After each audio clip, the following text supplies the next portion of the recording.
Maren Cottonar. She is a wonderful person that I work with very closely at BMNT. And I know that she is going to lead a fantastic panel on the blue economy. She's a senior strategic advisor at BMNT, and I know has done a ton of prep work for this. So with that, I'll pass it off to you, Maren, and I'll let Chris in the room once I see him again, but feel free to intro the rest of your panel and take it away. Absolutely. Well, thank you, everyone. It's a pleasure to participate in the Deep Tech Summit with H4X Labs and BMNT. The blue economy and ocean innovation is one that's near and dear to my heart. There's just so much going on in this space. And for many, the next and the new frontier is the oceans. And currently only 20.6% of our ocean floor has been mapped. So essentially, this is kind of the new space. And so I'm honored to be here today with an esteemed group of panelists. Mark Huang, who should be joining as well. He's the co-founder of See Ahead. That is a startup platform and incubator based in Boston. Bill Lebo, and I apologize, Bill, if I'm mispronouncing your last name. You got it. You are co-founder of Dive Technologies, based in Quincy, Massachusetts. Luke Halsey is a partner at AiiM Partners, based in Palo Alto. So it's a pleasure to be able to represent both coasts today. And Chris Moran, who will be joining us, is the venture lead for Lockheed Martin, also based in Palo Alto. So while we wait for some of the others to join, I'd love for the opportunity for Luke to introduce himself, and then to have Bill introduce himself as well and provide a quick overview of your organizations. Hi, everyone. I'm Luke Halsey, and I'm a partner at AiiM Partners. And thank you for inviting me to the discussion today. So AiiM is a technology fund focused on companies generating impact and financial returns via climate change, as well as access and equity, with over 50% of our portfolio focused on companies led by women. So we invest globally, but the team is primarily based in the Bay Area, with some colleagues based across the US. And I'm actually based in Europe, although I used to be based in Palo Alto. So my role as a partner covers pretty much all aspects of the whole portfolio. So from sourcing, investment diligence, portfolio support, and exploring new emerging sectors. At AiiM, we focus on technology sectors that are mitigating the impact of climate change, helping adapt livelihoods and the future of the workforce to climate changes, and also reversing the impact via carbon removal and restoration of biodiversity. We primarily target underinvested sectors, so outside of mobility and transport, where historically most of the climate technology dollars have gone to date. And we take a systems approach to investing to take into account climate impacts on the ocean and then the sectors overlapping with the ocean. So that would be things like land and agriculture and air and energy. We focus primarily on catalytic technologies within the ocean space. So to give an example, we are exploring areas such as predictive modeling of destructive aquaculture parasites. So I'll be using through high throughput sequencing combined with artificial intelligence that could provide a catalytic solution to the aquaculture space. And we're stage agnostic, so we believe in life cycle approach to investing, and we're very hands-on with portfolio companies. So we work with the companies to help them scale and grow, often taking board positions as well. So yeah, that's a quick intro, and excited to be part of the discussion. Hello, everybody. My name is Bill Lebo from Dive Technologies. I'm one of the 3 co-founders of Dive, and we started out in 2018 with a goal of building very large autonomous underwater vehicles, AUVs. Think of them as drones for the ocean. And Maren, to your point about 20% of the ocean floor being mapped right now, that is really the driving goals behind our platform. Our technology is to enable more access to the ocean seabed and to map more of that ocean and make that at a lower cost. So me and my co-founders started Dive Technologies 2018 when we saw this gap in the market of large displacement autonomous underwater vehicles. And what large displacement means is vehicles that go out for multi-day missions, perhaps multi-week missions, collect C4 data with perhaps very large payloads, basically the next size up, the next class of AUVs. AUVs today are typically smaller machines that can, technology demonstrators that go out for 1 or 2 days, 12 to 24 hours, and are, really the foundation of where this industry started. But our goal was, again, to take that to the next level, build a larger system. We started up in 2018 doing that. We're building our third vehicle today, and we're running these vehicles in a service model. In fact, as I speak today, one of our vehicles is in the Atlantic Ocean collecting seabed data for a customer, and that will be for a single day mission in this case. So we're a seed stage startup. We'll be going up for a Series A round later this year, and really looking to push this cutting edge AEV technology into the market. We think there's a huge demand in the commercial world and the Department of Defense world for accessing the seabed, and we're trying to make that easier for our customers. Great, thank you very much, Bill. And again, we welcome Chris Moran, who is the venture lead or the VP and general manager for Lockheed Martin Ventures. I've had the great privilege of working with Chris in the energy sector and then with my BMNT hat for several years now, and was really excited to see that Lockheed Martin was going to be represented on the Blue Economy panel today. So Chris would love an introduction, and then we'll jump into some Q&A. Sure. Yeah, I'm Chris, as Maren said, and great to be here. I run the venture fund at Lockheed, which actually got set up in 2007, but I just joined Lockheed in 2016, I think. So I've been here just about 5 years. We've got a $200 million fund that we invest from. We've been doing 7 to 10 investments a year, a lot in autonomy, AI, aerospace, and we actually have actually two ocean investments, very, very diverse ocean investments, one in a autonomous submersible, and one in actually sustainable fish farming, if you can believe that or not. Which was using some Lockheed technology in its origin base to do that. So we're continuing to look at the space. We're fascinated by this area. A little known fact is, but not kept a secret, is that Lockheed, in concert with the UK government, holds licenses for mining 51,000 square miles of the Pacific Ocean for looking for nodules and other things like that. I don't think we've exercised those licenses yet, but a little known fact about Lockheed and what it does. It always surprises me, the things that we have and the things that we're working on. So thanks, Maren, for the opportunity here. Great, thank you. And Mark, welcome. Sorry you're jumping a little late here, but we're still doing introductions. So would love to have an introduction about yourself and your organization, See Ahead. Sorry for pulling up the rear. I'm Mark Huang. I'm one of the co-founders of See Ahead, Inc. We are a benefit corporation based out of Boston. We run a blue tech innovation platform.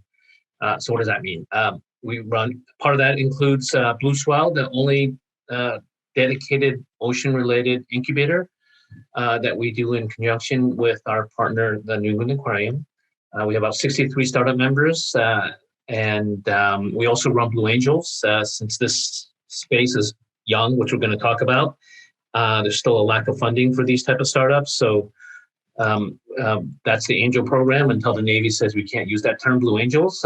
That's what we call it. And we're also in the process of raising a small, modest, early stage seed venture fund, once again, to get more capital applied to blue tech. And then finally, I'd say we have about 45 advisors and platform partners in addition to the aquarium. That could be like Orsted or individuals who just want to support this idea of more venture-based innovation that will work on the ocean. So we have an open innovation platform. Everybody's welcome.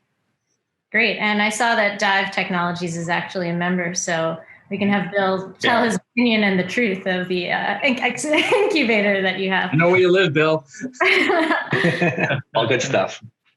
So I'm going to start with Chris, actually. And when you look at the oceans, the defense and military space is one that is, I will say, really hot right now with the territorial disputes that we have going with the South China Sea and the Chinese. Russia seems to be posturing in the far north with the Arctic when there's ice melt and to tap into the resources there. And then this battle for resources is one that is another hot topic. Rare earth metals are few and far between, and our resources come primarily from China, which we are highly dependent on. If you tried to buy a car this year or phone, there's a lag behind based on some of the dependence on some of these rare earth elements. And as Chris mentioned, these polymetallic nodules are just a treasure trove on the ocean floor of rare earth metals. And so is this an opportunity where the US and the UK can posture themselves to make use of that and how to do that deep sea mining? So historically, I knew that Lockheed had done a really exciting energy project called the Ocean Thermal Energy System, which was looking at temperature differentials in certain regions of the ocean to generate energy. So I know Lockheed's been playing in this space for a while, but why the renewed interest, Chris, for Lockheed Martin in oceans? I don't know renewed. I'm only tangentially aware of this program, but we took these licenses a number of years ago. And I think what has kept anyone from doing this right now is the extraordinary challenges of going down to deep depths and picking these things up. Maybe Bill's got a solution to that, but the economical viability right now still favors land-based mining over seabed mining. But I think an innovative solution that and also the other things, the environmental regulations have not been set yet. I mean, there's a lot of concern about stirring up that. I think there was an article in The Economist just this week talking about that and the unique sea life that's down there and how do we avoid that and not cause damage to it. So I think there's still things in the way of it, notwithstanding the economics of it. But we're fast approaching that time, as you adroitly pointed out, the restriction in trade that may occur, prices will go up, scarcity is going to increase. These are going to become more and more attractive. So we're all going to be looking to solutions that provide an ability to collect these nodules and do it in a way that doesn't damage the ocean. And I think that's where we're at right now. I think that the flag has been thrown down. Now it's time to get going and see what the solutions look like.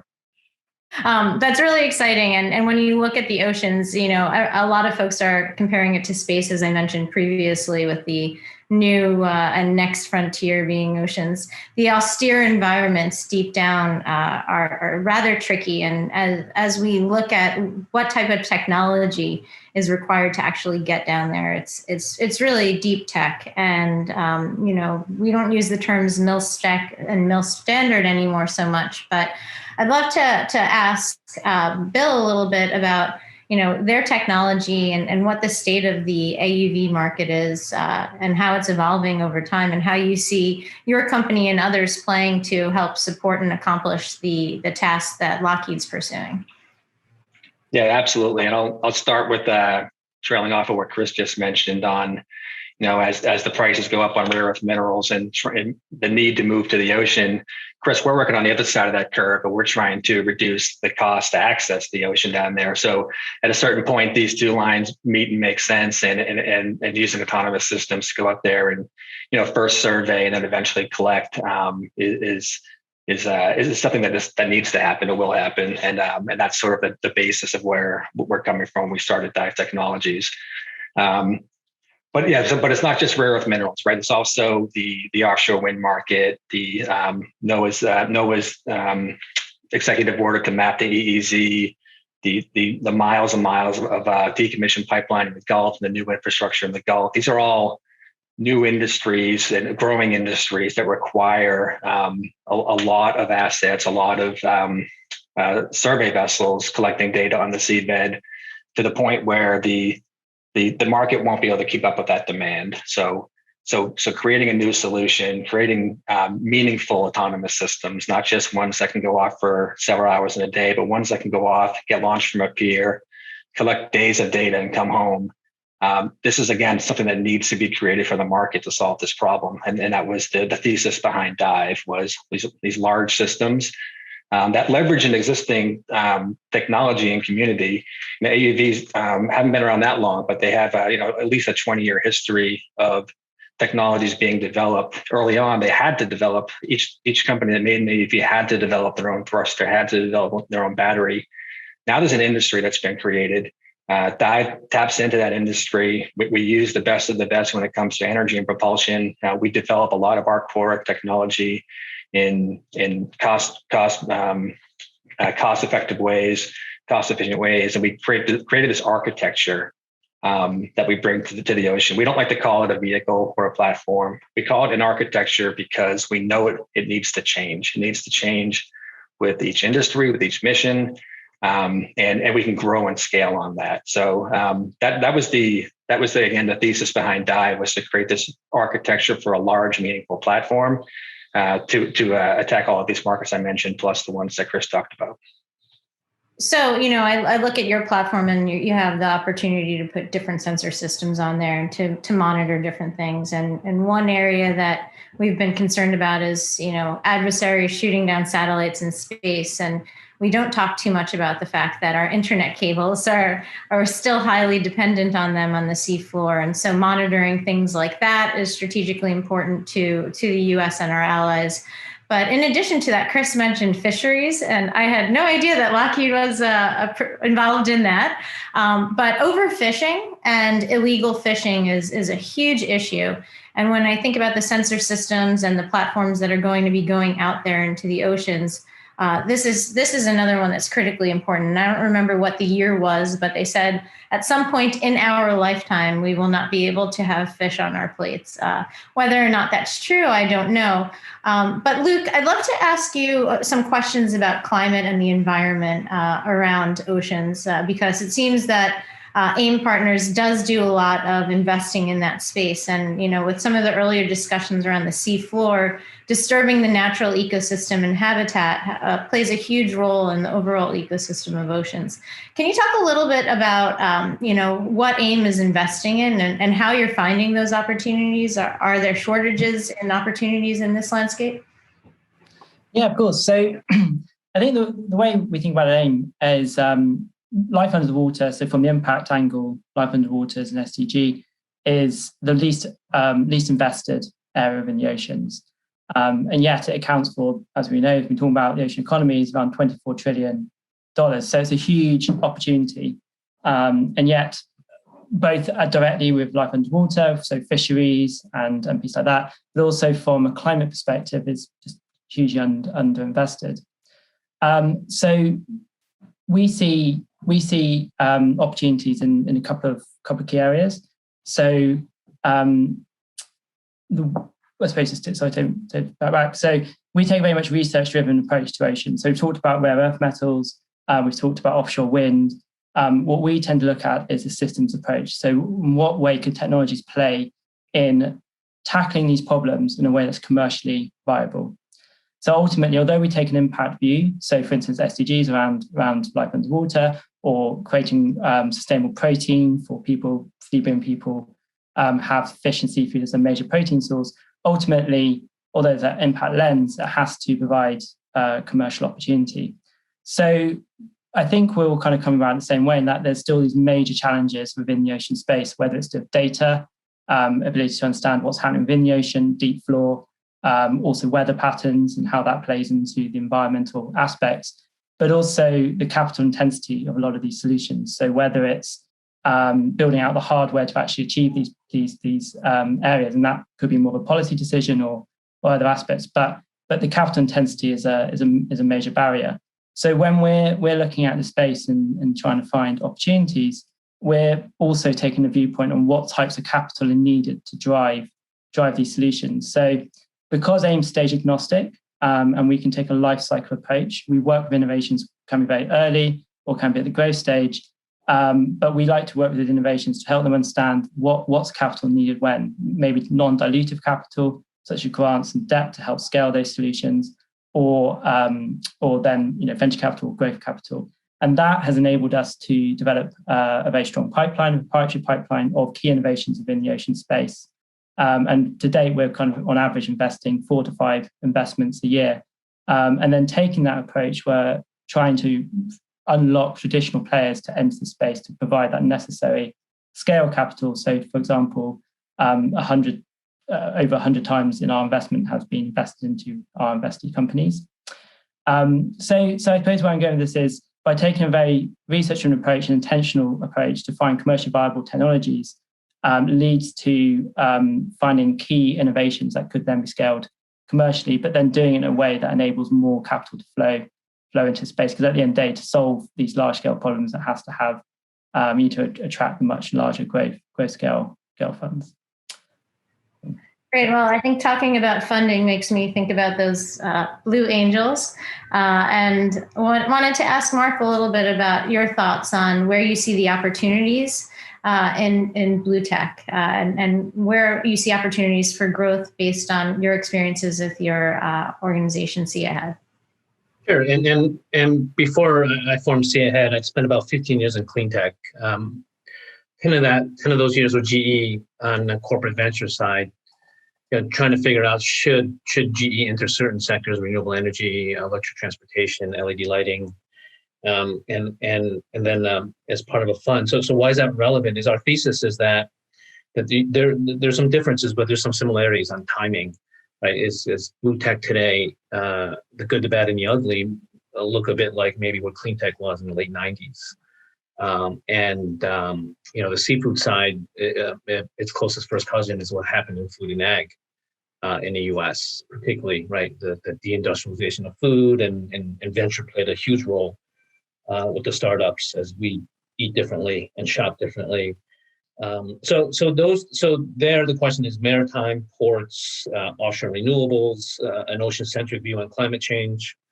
The living ocean, which you mentioned, is a big issue on sustainable fisheries and aquaculture. The industrialized fishing is only getting worse. And it's not just the obvious of the IUU, but it's also like catching small fish that feeds aquaculture. So the consumer would think they might be being more sustainable when they buy farmed fish. But if it's being industrially farmed off the coast of Africa, from a community that historically relied on that fishery and now has since collapsed. So guess what they do next, right? So linked right back into security. So there's an overlap of the ecosystem, economic competition, which you mentioned, and then security from not the finance term, but from the policy term. Everybody knows that natural disasters can destabilize borders. So similar. So where does deep tech come in from our perspective?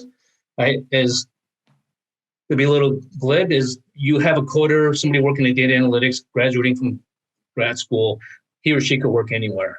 So what we have a platform we're starting to see is, well, maybe I could correlate disparate data streams and see if I could be much more smarter about what is happening in the ocean from a spatial perspective, a systems perspective. Another example of technologies from other sectors and being able to correlate today, whether that be the hardware like Bill, advances in hardware, whether that be sensors or hyperspectral imaging, or data analytics, or to be able to visualize it through AR, VR. What happens 800 miles inland in the heartland in the US with weather, farmer behavior, fertilizer, weeks later directly impacts, right, the Chesapeake and the Gulf Coast. And that's not unique to the US. So that's an example of a systems and a spatial approach. And if you look at it, and if you do, which is the fun part about this panel, now overlay all the advances in deep tech, right? What does that mean? And from that perspective, just that approach, and that's why we find it so exciting. So we're seeing, I rattle off a couple of themes there. We see hyperspectral imaging in ag, but we're talking like, wow, could you do that off the coast for nitrates? We're seeing sensors. You can't just stick it in salt water, we don't know that. But especially if there's certain sensors that are maybe not exactly going into water, can those advances in sensors, like an IoT perspective, be applied off the coast? One of our startups had their first contract from the Department of Defense for AR, normal kick down doors training type. And through our program, they have the first pilot with an offshore wind manufacturer because it's pretty dangerous to work out on the water. And so they are using the AR platform to do workforce development. So I'll stop there, but the list that we think is very large. The opportunity is very large. It's just not, the connections are still being made between tech and these other sectors and how it applies off our coast and going out to deep sea. Great. So, hearing what you're saying, I'd love to dive back in just a moment on some examples of startups that you've worked with. So we'll go back to that question. But you brought up the point of some DoD funding.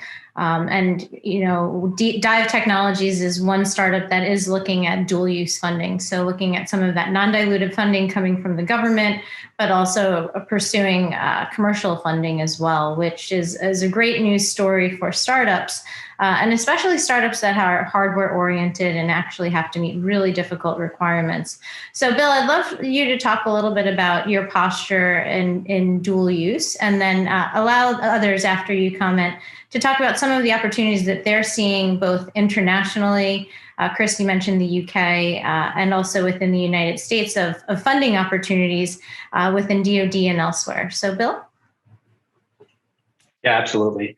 So so Dive Technologies was fortunate enough to leverage some, like you mentioned, non-dilutive funding from the government to help us add more capabilities to the core platform that we had developed. So when we started, we raised capital on our own private dollars. We created this core platform, this core architecture called the Dive LD that served as the basis. And we got starting last year in 2020, we started to see our first revenue come in, and this revenue came in the form of non-dilutive funding from the government to add capabilities to our platforms, to use our platform in the service role and collect data from the government customer, all while advancing our platform. The commercial world's a little bit more hesitant to invest in that R&D. They wanted the polished product and the data deliverable. So in these early years, it was great for us to leverage that funding. And now starting in 2021, we get to branch out, and we're going to see revenue coming from both sides of the house, of commercial and DoD. But on top of that, I really think that dual use is inevitable. If you're solving hard technical problems in the ocean to access the seabed, to collect, put sensors, put hardware in the water, to navigate through the water. If you're solving these problems, there's two industries that need solutions to these problems. They're very different mission sets, but very similar problems. So like I said, it's unavoidable as you work to develop the next navigation systems, the next sonar mapping systems, the long duration vehicles that we build. Both markets are going to need these. We're going to serve both markets. So we're eyes wide open to that, and very much see ourselves as dual use. Would anyone else like to talk about government and other opportunities for funding that is non-dilutive for companies? We're all for it. I mean, there are a lot of companies now trying to get started in this space, and I think again, it comes back to economics. A lot of this stuff is really important for the environment, for the climate, but still the business for funding it hasn't occurred yet, right? The biggest buyer of this type of data is still the government. And so the government's going to drive a lot of these programs. The small company we invested in is finally getting traction with Border Security Agency and a few other areas, but not in the NOAA-like missions, right? NOAA does fund some of this stuff, but not to the degree that could support 100 startups developing tech in those areas. So I think that's the challenge they all face, is that, everyone sees the impact that, losing the oceans would be, but right now the economic models haven't really developed to drive a lot of money into the space and drive a lot of startups. So it is going to be government driven for the most part for the foreseeable future. And Luke, you have a background with I believe it's the Schmidt Futures Foundation. Schmidt family. Schmidt family. So with regards to Chris's point that I want to say that there's a lack of capital out there to really bolster and foster some of these earlier stage companies to move their technology to fruition. How do you see the role of nonprofits and family foundations playing in this sector? Yeah, I think it comes back to the broader point of different types of capital driving different outcomes within companies, and company may need different parts of capital to achieve different goals at that point in time. So to give an example, I think private foundations play a critical role in, depending on their objectives, supporting certain types of R&D.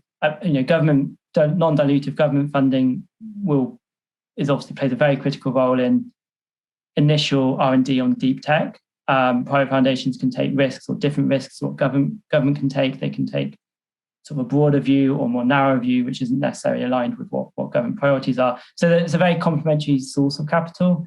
Also, beyond kind of the non-dilutive grant funding, there's obviously in the US, you have PRIs, which is concessionary capital, which enables companies to potentially take risk but still move along on a commercial journey. And then you have potentially other forms of capital, such as mission-related investing or venture capital, or other many flavors of more for-profit investing. So I think that continuum of capital is very critical for enabling companies. I think to many people's points in this call, we're at a very an early stage of the deep tech ocean conversation. The economic models are emerging, so the time it will take potentially get to a more traditional state. We don't quite know how many years that might be, but therefore it potentially requires different types of capital to get through that R&D risk, that productization risk, and then that commercialization risk where you actually have paying customers willing to support that scale up. And Mark, you have a plethora of different companies in your membership from a startup perspective at See Ahead. Can you talk a little bit about how some of those companies are financed and how you're helping to foster additional connections to the investment community?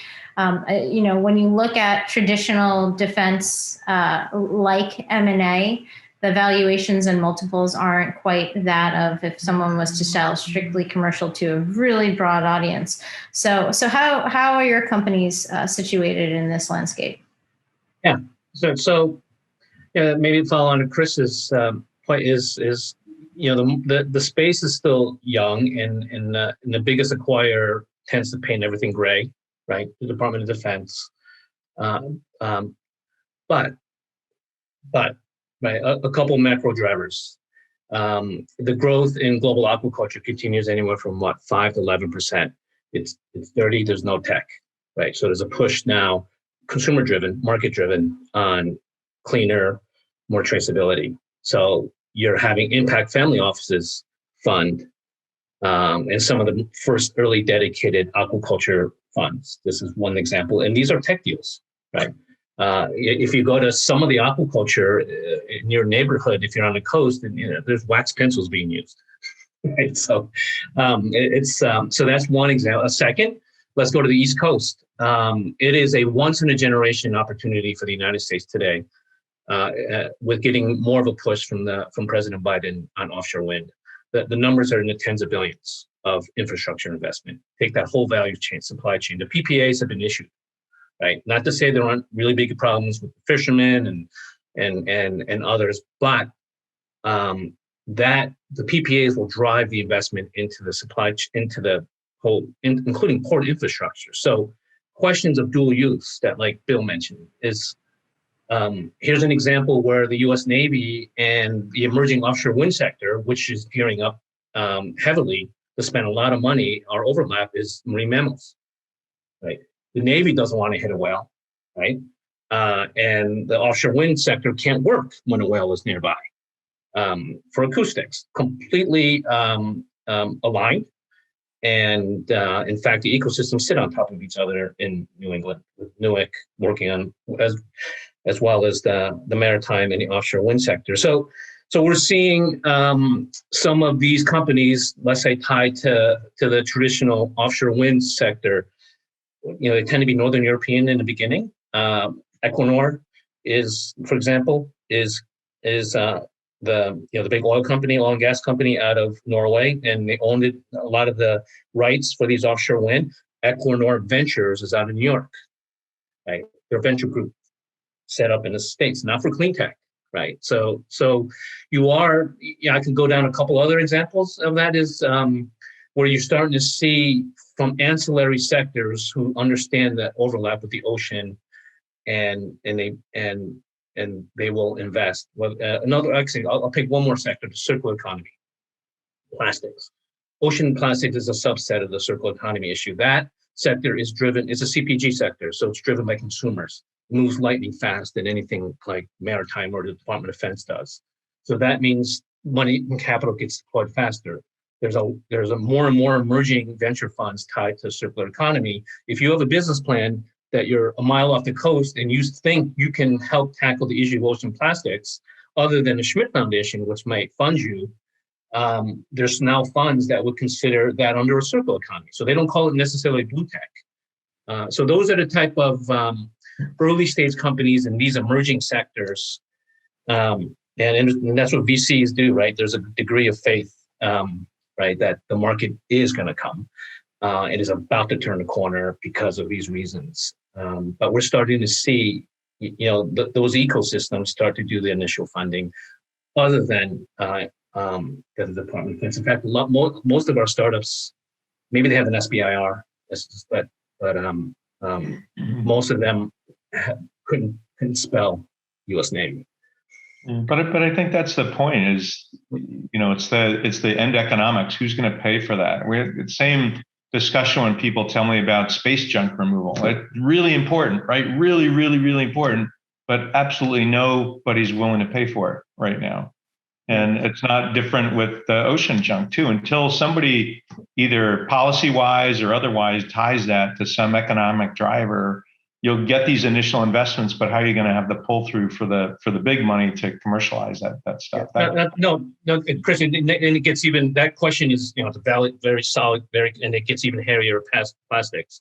Like one of our startups just got funded to restore coral. Who's going to pay for that? Right. One question is the Marriott Hotel might pay for it in the Bahamas.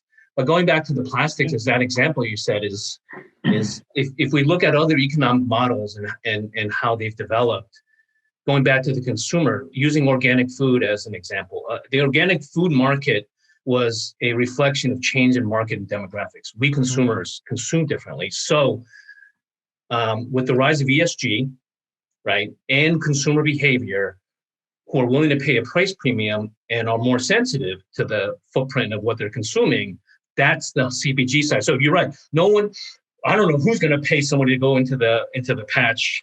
That's nobody likely, unfortunately. But that doesn't mean that Procter and Gamble, as a hypothetical, isn't. I think you're right. But that has to those things have to get tied together. Somebody has to see a benefit, whether it's a marketing benefit or. I mean, you look at things like I pay this 5 cents per can that I use today. Where does that go? Because we know they're not really getting recycled to the level they could be. Why can't that be applied to that? Well, there's got to be some economic driver that ties that whole loop, as you said, that virtuous cycle together to make this happen. I think it's a combination of what you said, consumer interest and better marketing of the value of this, and probably some policy things to really make this move. That's right. It's a combination of nobody says it's easy, right? Exactly. There's nobody, and in the end, more consumer awareness though is maybe the difference with the Department of Defense ecosystem. Right? Is if there is more consumer awareness, one, the consumer spends differently, might pay a bit of a premium, and then also can influence the policy part to your side. Right? It's like. The plastic bans that are debated everywhere in the world. I mean, that's a reflection of that. But it's also, you're getting more consumers that will make a purchasing decision based on that is biodegradable, or that's how we see the market, Chris. Is as opposed to, you're right, no one's paying anybody to go to get all that plastic out of the Pacific. Unfortunately, there is no market for that. Right. So when you talked about offshore wind and you're talking about microplastics in the ocean, my brain automatically starts to go towards policy. And when offshore wind started, there were a whole bunch of naysayers from the environmentalists, and you alluded to some of that, Mark, to some of the folks in the defense sector that the wind turbines would actually have interference with radar. I look at microplastics, and I have polyethylene at my desk like everyone else does, obviously. Microplastics, I think the consumer still is lacking the know-how and the knowledge around what is causing microplastic shedding. They made a big to-do about getting rid of plastic straws, and now they stick you with this paper straw that melts in your mouth and no one likes it. And most people don't realize that the polyester fleece that they're wearing is exuding tons of shedding of microplastics every time that they wash it. So I think a lot is going to hinge around policy for not only for what is allowed in the oceans. The U.S. hasn't quite approved the mining of the nodules yet. And also what is allowed from a pollution perspective. So I'd love to get your all folks' opinion and thoughts on what have you heard on the pipeline of what's coming up from a policy perspective, either in the United States or the EU or elsewhere. One, to our surprise, and we think this is great. We're excited. Yeah, the United States shipping maritime sector has been in a slow, steady decline, and so if you see a lot of what the ship of the future looks like, the global economy runs on deep sea shipping. They're being regulated heavily across the board: UN, EU, State of California, EPA, Port of LA. So the biggest is decarbonization. So the fact that this administration has actually stood up and with the new Secretary of Energy and said that decarbonizing shipping we're going to team up with the Danes and the Northern Europeans in tackling this issue, because it's a technical issue, it's a policy issue, it's an infrastructure issue. It's not an easy solution. There's no batteries that can get you from Rotterdam to New York. So that's one. Is this how does that translate into policy? At least the U.S. from that perspective is back at the table. And Luke, your organization does invest in areas of climate. Can you tell us a little bit about some of the companies that you've invested in that fall into this category? Yeah, of course. So I think, well, first I was just going to comment on something which Mark and others are talking about. So I think with the policy point, the way we see it is policy obviously can drive certain behaviors, but at the end of the day, it comes also down to the operators and then the innovation. And the innovation has to also provide, we believe, has to provide something that's better that's currently out there. So to the point around straws, the new straw that replaces plastic has to be better than, or at least providing something similar. And I think that that's critical to any innovation taking scale and being global or investable. So so I think although policy will take a viewpoint on what's bad or what potentially is good, ultimately there still needs to be that innovation which is able to replace it. Otherwise, operators won't be able to take it up. So I think from that perspective, it's that's one way of looking at it. I suppose in terms of your question on where we've invested, I suppose to give one example, and I suppose going back to the point where I started about, we take a systems approach to thinking about how the impacts on the ocean operate. So one example of that would be our most recent investment, which is Motif Food Works, which is using a technology to essentially accelerate the adoption of plant-based or alternative proteins and replacing animal agriculture. And the reason why we look at that is, again, it comes back to this question of how do you make something better? So Motif focuses on taste, texture, and essentially improving the fundamental product. But that then replaces animal agriculture, which from a climate perspective or greenhouse gas emissions perspective, as we all know, contributes up to 10% of global greenhouse gas emissions, which has that relationship with the oceans, but also agricultural runoff, where there's over 300 additional nutrients added to the 300 tons of additional nutrients added to the oceans in the US. So kind of taking that systems view and thinking about how new innovations can replace other nodes within that, and then how that can then impact the oceans is something that we're looking at. And it comes back to this emerging economic models point. So where are there places that people are willing to pay? And then tying that back to how do we think about how that could enable the ocean to be more sustainable, and then ultimately solving pieces like that. But in terms of things like decarbonizing shipping and other aspects of that blue economy, more deep tech, within the blue economy, is emerging. And I think we need to establish who that customer is before meaningful investment can go into it. And Bill, you've been a little quiet here since we moved to the policy discussion. But as a startup co-founder, looking at the funding portfolio that's out there and the challenges around technology in oceans, what are some of the things that keep you up at night as a company?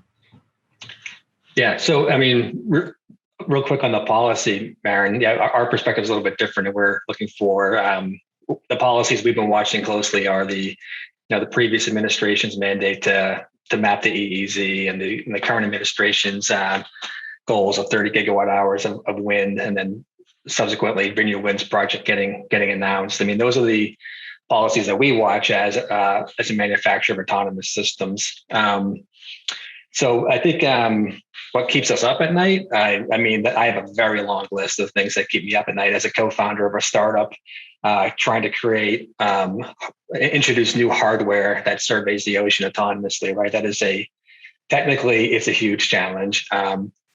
Fundraising wise, it's a conversation that doesn't often go well when you pitch a VC that you want to spend 75% of the funds you raise on metal and plastic, right? It's like, what's the return there? What are we going to get out of that? So we tell a larger story, right? Yes, we are making hardware, we are making robotic systems, but fundamentally what we're delivering is the data, right? The data of the seabed. And that's the most important thing. Frankly, the customers don't care how they get the data, right? They don't care if it's from a manned vessel, or they don't care if it's from a submersible or it's autonomous. They want high quality data at the best cost possible. So that was a big, I would say, realization that maybe we didn't appreciate when we started Dive, was that our goal is to deliver this data. And today we're doing that as a service, right? Maybe we thought on year 3 of Dive Technologies, we'd be selling AUVs to customers. But right now we're running them as a service, and we're doing robotics as a service, and we're doing data as a service. I mentioned our vehicle is offshore today in the Atlantic. It is like you mentioned earlier, Maren. This is not doing a survey on a fiber optic cable. We're doing a survey on a power transmission cable. So we're out there. We're making sure that the cable hasn't been disrupted. We're doing it at a cost far lower than how they do it today. And that's sort of the evolving business model that Dive Technologies had to take. So you're handling those stressors quite well. Your hair's not gray yet, so keep up the good work. It's grayer than it was when I started. It's coming in a little bit. So jumping to, I'd love to hear your thoughts on some of the challenges and opportunities in this space. And Chris, Lockheed Martin has just such a global view from an international perspective and from a systems perspective. What do you think some of the opportunities and challenges are in blue economy? So, ours are, when I look at our domain and what we're looking at, right? I mean, the Navy obviously is a key component of the force. The triad uses the oceans as a key component of that force. But we know that we struggle with increasing the size of the Navy. So autonomy is going to play a larger and larger role in that. The kind of things that Bill's working on, that other groups are working on, clearly a lot of interest in that. I think the ocean, as we know, represents a unique set of challenges, not unlike space, but corrosion and hard weather, and one of the bigger problems is communications. How do you communicate to these vehicles? A lot of that can be addressed with autonomy, with short message bursts, and then the vehicle takes off and does its own thing for a while. But all those things are starting to see traction. We're starting to see things evolve in that space. I think the automotive world developed a lot of the tech that probably Bill's starting to incorporate in that. It's got to be hardened for that environment. So as we start seeing the Navy, push out into more autonomous vehicles, and they don't have a huge component of that right now, I think all these opportunities against dual use are going to come about, not only for defense use, but oceanographic surveys and some of the other aspects of consistent maritime measurement And there are a number of companies out there like Sail Drone and a few others trying to do this right now. And I think, they're growing their business, but again, the government is going to play a big role in all of that. And I think all those vehicles are going to lead to other opportunities. This is a real kind of chicken and egg problem, though, is that you're going to have to spend extraordinary amounts of money developing tech to an uncertain market on the other side. But I think as some of these new missions come true and the Navy starts leaning in hard on growing their fleet through autonomy, then some of this tech's going to find an application in bigger programs and bigger dollars. But that's not evolved yet. They're still in the test vehicle stage on some of the autonomous ships that they're doing right now. But it's the future, right? Hard to get people to man the ships, so to speak, and a good part of the Navy's mission is not just force projection, but a lot of it is in ISR. So autonomous platforms can play a tremendous role in that, and I think that's where we're going to see a lot of expansion in those areas. So this early tech that we're seeing is going to evolve into something that's really useful down the road, at least on those mission bases.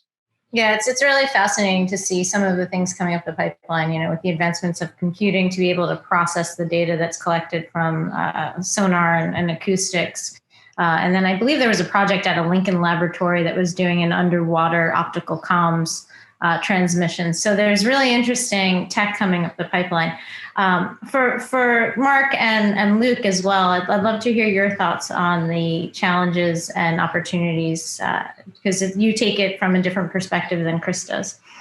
Yeah, but I don't think we disagree with what Chris or Bill mentioned, right? Is making some generalities is there's market drivers, but many of those outside of the Department of Defense, it's not there yet, right? It's coming. I've been a clean tech investor, and sometimes you've missed the slope of the adoption curve, which is a fancy way of saying you burned a lot more cash because the market took a lot more time to develop. So that's a risk, and that goes back to the investors, right? There's code words on how they're nice, but really telling you I don't want to take that risk. Some of our startups sometimes we have to translate the feedback they get when they go fundraise, and hone in again on what Bill said is capital intensity models. Your stereotypical VC just runs away from that for all the financial reasons. Some of the code words you hear back in the market is it a nice to have or a must have? That's the pushback to what I mentioned earlier about consumer driven. Right? Really? Is it really there yet? And that's VC's way of saying, I'm going to wait. Right? I'm just going to sit it out, which doesn't help the startup, right? Because they're out there and they need funding. So what I will say on a positive side, though, is different than maybe when I was doing clean tech a while back, more than 10 years ago. You do have a different group and the new groups and types of investors. There's a lot more angels. You have a lot more impact family offices. It was kind of overshadowed with the rise of VC up until the pandemic. Well, VC is still pretty hot, but it's CVC, like what Chris does, is that you're seeing more and more corporates open, and they have different metrics. They would sit there like, Bill, I'm okay working with you for 4 years because my hairy problem is this, versus a VC, which is like, what's my return on equity or ROI? So, we're in the first or second inning, but we're obviously positive. You gotta publish that decoder ring, Mark. We all want that. I think we've all touched upon a lot of things that are needed to scale. I think when any new technology does need to think about what's its direction. So ultimately, who's going to pay for it? What sort of capitals it could be? And are there concessionary or non-dilutive opportunities? I think one piece which we haven't touched upon is, has broadly been touched upon, but I think one of the approaches that we take is a very hands-on approach. So what is the nexus of stakeholders to actually solve this problem? So if you have an early stage technology, are they proving the right points that ultimately the customer needs to actually understand they're proving to build their buy into it, and ensuring that roadmap is optimized. And we do that by obviously taking board seats and having a network of key industry seasoned partners to help advise on that. But I think any new technology space needs to really think about what ultimately is that customer, and then optimize that roadmap accordingly to help get there. Thank you. So we're going to go to some audience questions, but before doing so, you mentioned the consumer view of things, Mark, and I don't know if anyone has watched the Netflix documentary, My Octopus Teacher, but it has been astounding to me how many people will not eat octopus after watching that program. So it just goes to show how important both, policy from our earlier discussion and how marketing, communications, and media can broadly impact at least the environmental aspects of this sector. So jumping ahead to questions from the audience, and if you haven't seen it, I recommend it. It's very weird, but it's fun to watch. We look at space. I love comparing oceans to space, as we've done several times during this conversation. And we look at the private-public partnerships between things like SpaceX and NASA and how successful that endeavor has been. So the question from the audience is, have you seen the blue economy create alliances between sectors? For example, maritime, energy, defense, et cetera. What are these networks doing to empower innovation? Thoughts on that? Outside of us bringing you all together and bringing a new network together, I would love to get your opinions. I think we are seeing it in maybe some of the more mature parts of the ocean sector. So I think we talked about sustainable fisheries and that side of things, where there's definitely partnerships emerging and to scale or digitizing those sectors where there's a lot of lack of digitization and need for new technologies for a whole host of reasons. Offshore wind and the energy piece, there seems to be more emerging sectors. But I think a lot of this is from what we've seen, is probably relatively recent and probably driven by some of the recent policy changes across the world. Something indicative to your question is our incubator. One of the funders of the incubator is a joint Department of Energy Economic Development Agency grant. And the grant was the fact that the DOE got together with the EDA. That's nice, and Department of Commerce, but the grant was specifically on blue tech. All right, so that was interesting. And I'll go back to my other example is for the Department of Energy to lead with Secretary Granholm talking about maritime shipping decarbonization from the Department of Energy. Right? Historically, obviously, power generation as such. And other examples, maybe we see a bit of blurring, which is great, is I think the U.S. Navy and NOAA, there's an act to really collaborate on AUVs, right? Those are in the same space. I think there is a push to blur some of the historical silos, at least from the federal side. There's that NSF grant had all the right words that just came out, the National Science Foundation: convergence, innovation, open. To start. I think, with space, we've got the real push to the moon again, and then to Mars, and commitment of a lot of dollars behind that, billions of dollars. We don't have that big, hairy, audacious goal right now when it comes to oceans, and we don't have the money behind it. I mean, it's something to get going, but figure out what problem we want to solve. It's easy to say, and it's easy to measure. We landed on the moon, we went to Mars. What is the goal with the oceans, and how do we get behind it? And I think that's a challenge right now. Yeah, Chris, and add on to that, this side of the industry is last, right? So we did, from our perspective of autonomous systems and vehicles, it's and hardware and technology, land-based systems, aerial systems, space systems are all years ahead of where ocean exploration systems are. And it's because of the late interest and lack of funding. Yeah, to Chris's point, right? That JFK speech, right, is about as motivational as you can be, and just Bill, at his point is, you can make an argument that the ocean, unfortunately, is the other than the atmosphere, is the biggest tragedy of the commons. Right? Nobody, at least hopefully, it's changing. It is changing, but the idea for the average person, it's nobody owns it. It's too big. it's over the horizon, right? I can have an impact. I don't even know what's happening. I don't think about it. Space is bigger. Yeah, it is. But you're right. Space is bigger, but the impact, the tragedy commons is the idea is that the ocean feeds us oxygen, biodiversity, carbon sink. That's my point. It's there was no even though we need the ocean and we impact the ocean. Some have said that it historically has been a tragedy commons. But look at all the regulations, right? On pollution in the last 40 years, Clean Air Act, Clean Water Act, all the emissions, very land-based, going off to the coast. Makes sense, right? And the shipping sector just now is facing the music that trucking and coal plants, had to face decades ago.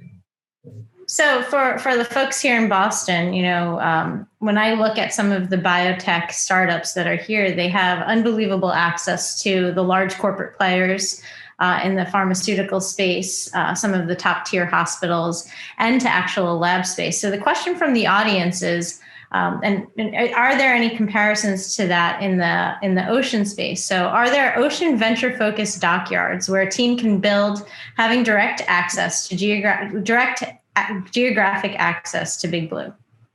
Anyone know of anything like that? So you said Big Blue, you're referring to IBM? No, I think they're referring to the ocean here. But yeah, well, Bill knows this is our thesis at See Ahead and why we're based in Boston, Cambridge, and not in Newport or Gloucester, right? Is that Greater Boston, New England has established economic clusters, second to none in some of them, life sciences, tech, clean tech, but it has amazing capabilities to work on the ocean, but there isn't a cluster. So the idea is if you were a startup working on digitizing the oysters, and where would you go? Where could you work? And then if you needed to put something, heaven forbid, you needed to put something in the water. This is a cute little story. When we talk to some of the MIT groups, and they're just like, yeah, we just stick it into the Charles, and then the policemen come. They're like, what are you doing? And they're like, we're from MIT. Like, okay, right. Or you head out to, like Bill has done, out to like Woods Hole, and which is trying to get their infrastructure to support entrepreneurs as opposed to the traditional customer, which is tied to the government.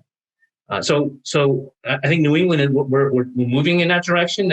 So it's easier for entrepreneurs to work on the ocean to get a cluster effect. With that said, if we're well on our way, but we're not the only ones. I mean, Northern Europe and parts like Norway are way ahead of us. I think, the best pace setter, I think, for us in the New England area is Maritime Blue in Seattle, with their Blue Tech Accelerator. Look at their partners, Boeing, the Port of Seattle, et cetera, et cetera. So it's happening. It's early. It's a new concept. Right? Yeah, Mark, and it certainly is a cluster here, and that is one of the reasons why we decided to start Dive Technologies in the Boston area as well. Is not only having the engineering resources for staffing, but the vendor resources for vendors who are familiar with working in an ocean environment. We have the institutions like MIT and Woods Hole, as you mentioned, who are people we talk to frequently and are advancing the technology. And then, lastly, Mark's group, See Ahead, has been great for us because as we ran into Mark and Alyssa very early on at both of our companies, and See Ahead was able to open those doors for us and make those connections, understand who we should be talking to, and really accelerate how we leverage that cluster. But it is here, Maren, you're right, or the question asker is right. This has been very advantageous to us to start this company here. Not to say that it couldn't be done somewhere else, but it made it a little bit easier for sure.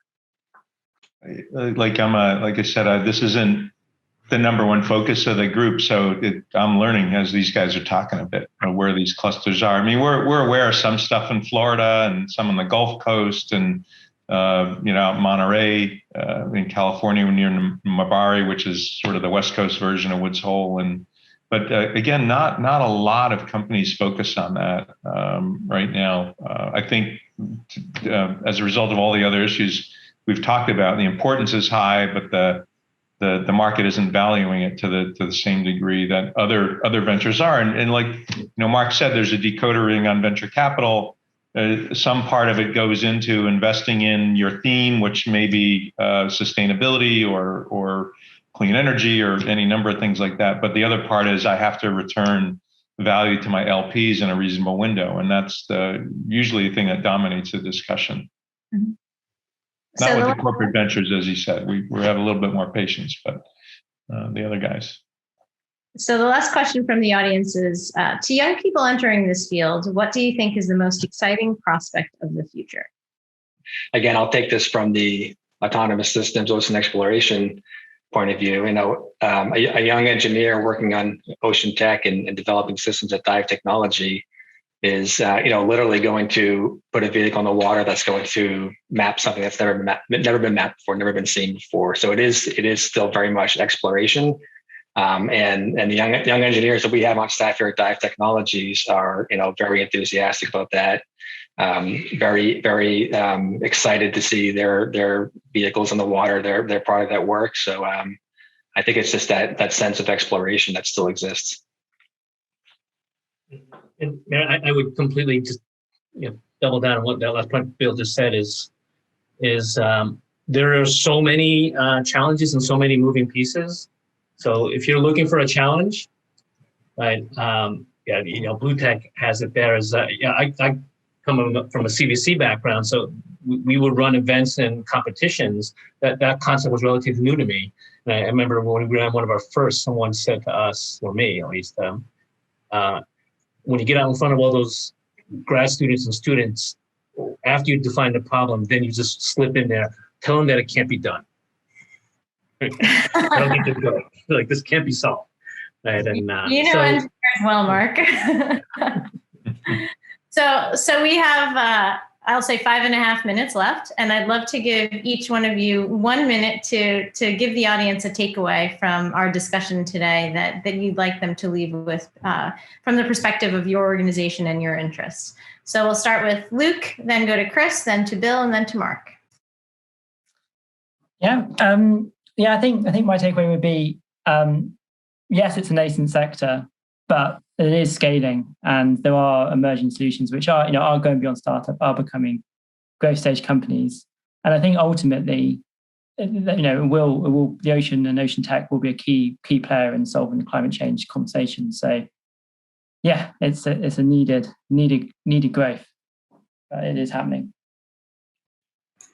Yeah, and from us, I think this sector, and particularly what Bill's doing and other companies doing the same, are going to benefit from the work that's been done in automobile autonomy and space autonomy. And there are a lot of capabilities, navigation, comms, and so on. But there's still several unique problems associated with working in the oceans, particularly comms, that I think would get wide traction, because the ability to communicate with these vehicles and or move the data around will enable this space, will make it more attractive, will make customers more accepting of the information coming through. And I think solving that will not only solve this problem, but other problems in other industries as well. So let's figure out how to get the monies there to make that happen and benefit from it. Yeah, and to follow up on Luke and Chris's thoughts there, I think we're very much in an industry and that's on the cusp, right? This is something that is about to, the demand for ocean exploration and seabed survey is going to far exceed what today's assets are capable of delivering.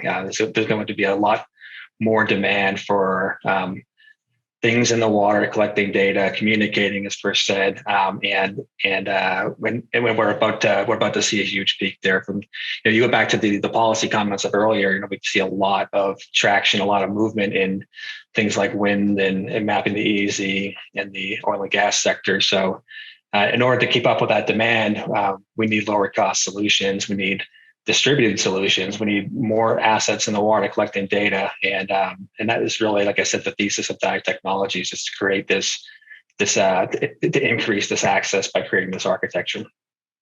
Maybe a big high level takeaway for us is that humanity's economic activity on the ocean writ large is only going to increase. right? Shipping, aquaculture, offshore wind renewables, maybe deep sea mining. That list just goes on. And then in the meantime, there's also, there is more sensitivity, maybe not enough, but whether that be consumer or policy driven on impact, so those are the big macro drivers because the challenge is acute. And in the meantime, from the deep tech perspective, you don't have to necessarily wake up in the morning, oh, I'm an ocean person, right? Is our view is kind of alluded here is, you could be in data analytics, you could have a sensor, lithium-ion batteries that are starting to hybridize ferries are coming off of automotive, another auto-related ancillary market that's spilling over into the coast that Chris mentioned, automotive. And so it doesn't have to be invented on the ocean. With that said, the ocean is a unique environment. So we think the challenge is there. The demand is there or going to increase for more solutions. And in the meantime, the technology cost curves continue to go down.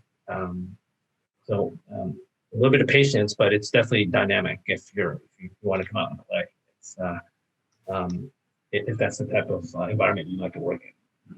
Excellent. Well, I think there's a lot of blue seas ahead for us, and would love to. I just want to thank you all for your time today and participation in the panel. It's been a pleasure.